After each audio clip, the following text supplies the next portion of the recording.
The Disney Dining Plan is a prepaid meal package that started in 2005, and Disney offers it to all guests staying at Walt Disney World resorts. Now, it can be a bit complex and confusing at times, so today I'm going to break down all the components that make up the Disney Dining Plan. Now today I'm going to be using different dining and restaurant terms used in Disney World. And if you don't know those terms, check out my last week's video where I went into depth of all things Disney dining. You can find the video in the little I button in the corner or in the link in the description below. As of the day of recording, there are 3 plans of which you can choose from: the quick service plan, the dining plan, and the deluxe dining plan. Now in all 3 plans, each person is given 1 refillable mug to use for the length of the stay and 2 snacks per person per day. Now the resort refillable mug, this one, can be used throughout all the different beverage stations found in the resorts. Now with these mugs, there's a scanner in the bottom where you put it on top of the tray and the tray will scan it, and then you could use the mug throughout the length of your stay and only for the length of your stay. This was put up by Disney to prevent people from reusing mugs that they have acquired in previous vacations. Now with these mugs, you can get refills at the beverage stations found throughout the resorts. Now these beverage stations can be found at the quick service locations at the resorts, but they could also be found in other locations such as pools and stores. Now in the dining plan, you also get 2 snack credits per person per day. With these snack credits, you can get different snacks at different locations around Walt Disney World. But not everything goes in as a snack. In order to identify if something does go in as a snack in the dining plan, make sure to look for that purple square right next to the name. If it has that purple square, then it can be redeemed with a snack credit with the dining plan. Now snacks typically range from about $4 to about $6, but some can go as low as $2, and you can find some as high as $8, $9, even $10. One great benefit of the snack credits in the dining plan can be found during the Epcot festivals. Here, you can redeem the snack credits in the majority of the food items found in the booths around World Showcase. And these also give you the best values for those snack credits. These food items can range from $6 to $10, and the majority of them do go in as a snack credit in the dining plan. Now let's move on to the different plans that can be found in the dining plan. The first one is the quick service dining plan. Here, you are given 2 quick service credits per person per day. These quick service credits can be redeemed at the quick service locations found throughout Walt Disney World. With each credit, you are entitled to 1 entree and 1 beverage. Now one thing that you could do at certain quick service locations is that you could actually substitute your drink for a snack. Now this could be a very smart move when eating at a resort quick service location. Here, you could get the beverage with the reusable mug at the beverage station and substitute your drink for a dessert, a snack, a soup, things like that. Now the quick service dining plan costs $52.50 per adult per day and $23.78 per child per day. Second choice that you could get is the dining plan. Here, you are given 1 quick service and 1 table service per person per day. Now these table service credits can be redeemed at any table service restaurant found throughout Walt Disney World. These include the restaurants, buffets, and character dinings. You can also use the table service credits to eat at a signature dining location, but it does take up 2 table service credits per person. With each table service credit, each person is entitled to an entree, a dessert, and a beverage, or what is included in the buffet price. But certain things are not included with the table service credit. For example, add-ons and enhancements in the menus are not included with the dining package, and certain entrees will not be included either. Some might even require a surcharge on top of the dining plan credit. Now 2 dinner shows, the Spirit of Aloha at the Polynesian Resort and the Hoop-Dee-Doo Music Revue at Fort Wilderness Resort and Campground, can also be redeemed using table service credits.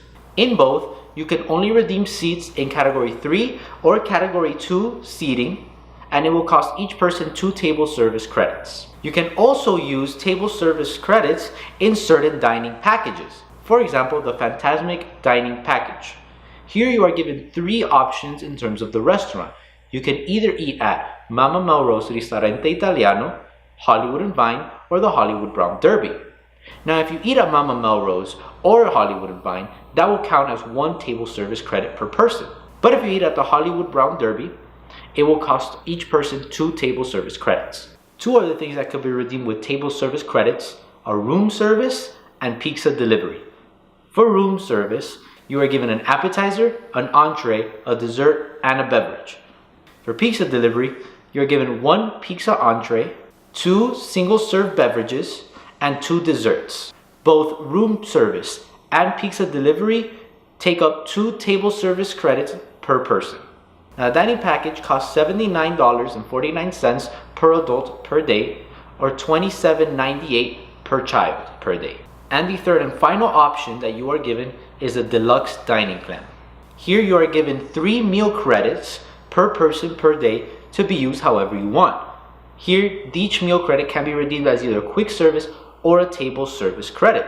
Now, it's recommended to go to a table service for breakfast or lunch, and then to a signature dining restaurant for dinner. This way, you use up the 3 credits and you get the most value for the dining plan. One thing that is exclusive to the deluxe dining plan is that if you go to a table service or signature dining location for lunch and or dinner, you are given an appetizer on top of the entree, beverage, and dessert. Now, the deluxe dining plan costs $116.25 per adult per day and $43.49 per child per day. Now, if you would like to look at the full list of restaurants which accept the dining plan, it's actually very simple to look for it. You go to the Disney World website, you go to the dining section. Here you go to the filter that's located all the way to the right which says dining plans accepted. You click on the drop down menu and you could click on the boxes which say deluxe dining plan, or quick service dining plan.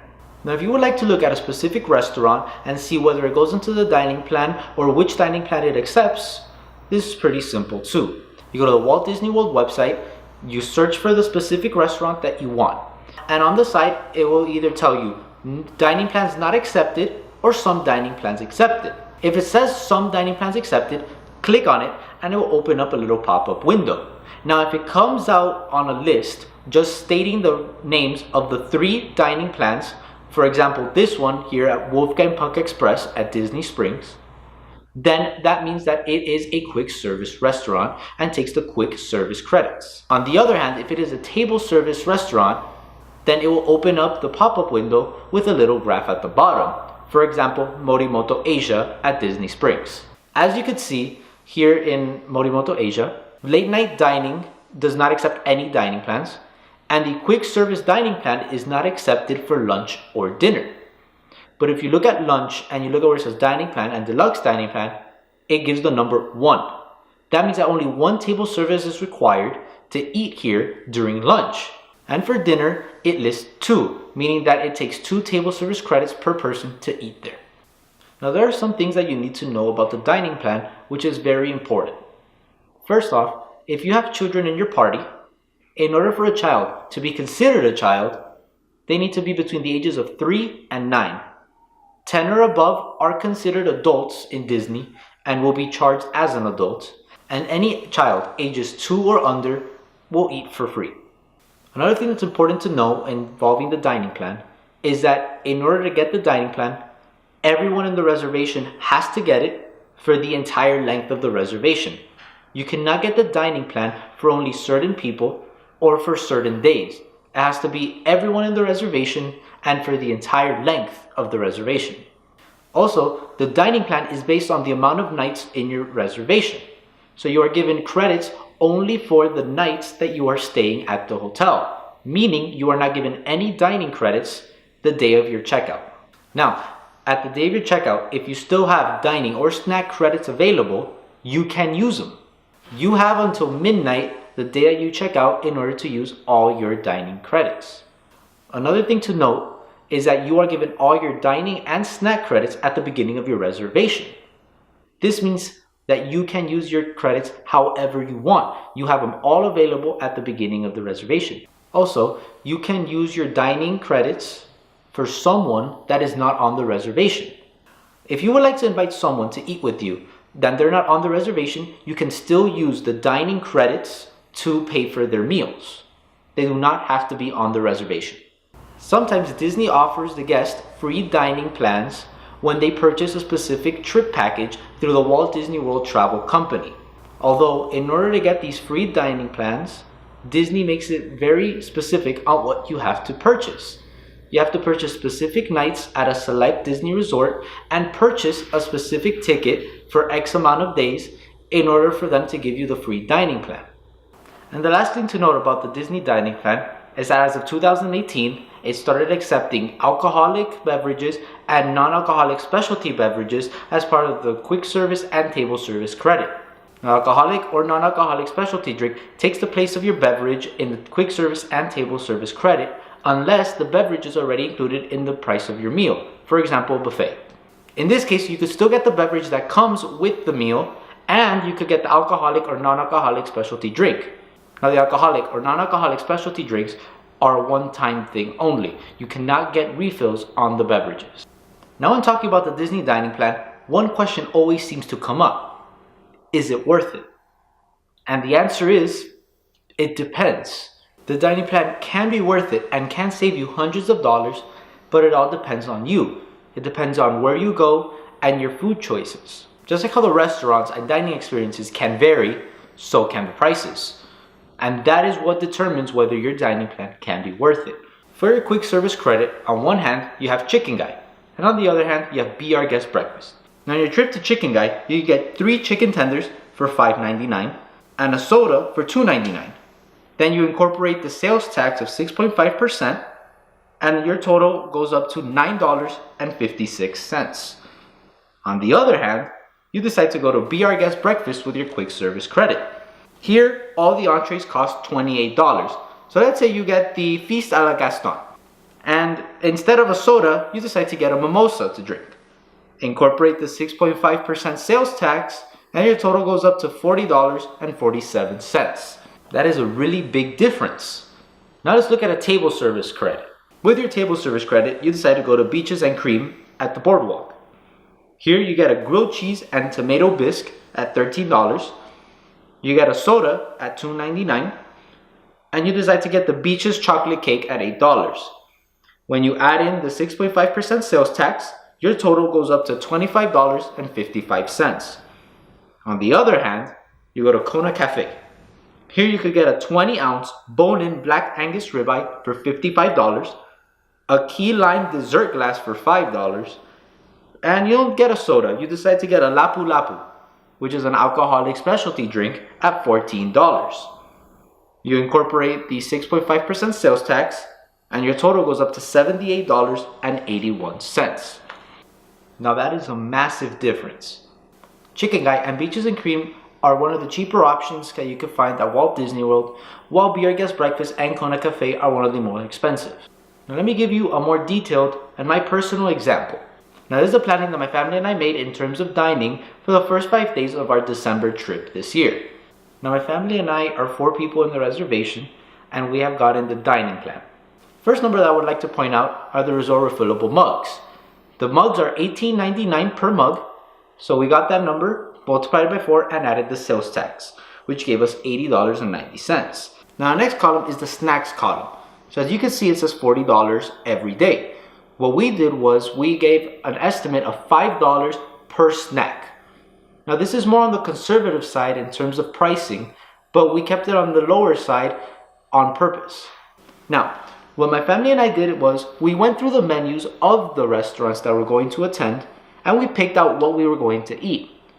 We added up everything, and that gave us the food cost column on the side.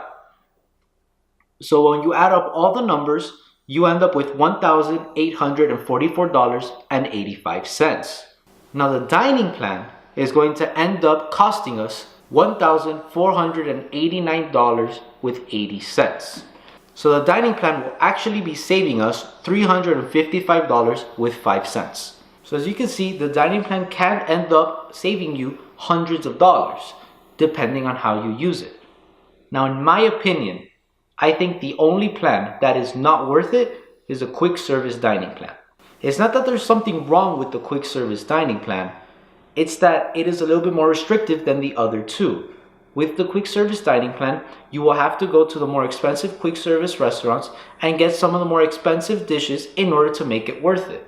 Now with the dining and deluxe dining plan, that is not that big of a problem. You have a wider variety of restaurants, and you don't typically have to go to the more expensive restaurants in order to make it worth it. Now, in my opinion, there are pros and cons to getting the dining plan. One of the pros can be that it could save you a lot of money. As you saw in my example, my family and I will be saving over $300 with the dining plan. Another positive aspect of the dining plan is the ease of mind that it gives you. Already having your dining paid off before the vacation starts makes your vacation more relaxing. You don't have to worry about paying for your dining or your snacks with money, debit, or credit cards. You already have it paid off. Now, one con of getting the dining plan is that you might be more inclined to getting the more expensive thing instead of getting what you actually want. By having that idea of making the dining plan worth it during your vacation, you might be more inclined to getting something that's more expensive on the menu than something that you might actually want to eat. That is why I suggest doing what my family and I did before deciding on whether or not you should get the dining plan. Sit down, look it through the menus, and pick out what you would want. Pick out the different food and beverage items as if you were on the dining plan, then add it all up and see if the dining plan will actually be worth it. Let me know in the comments below what you think about the dining plan, and if you have any other questions, leave them in the comments below as well. Thank you for being part of the Disney family, and see you real soon.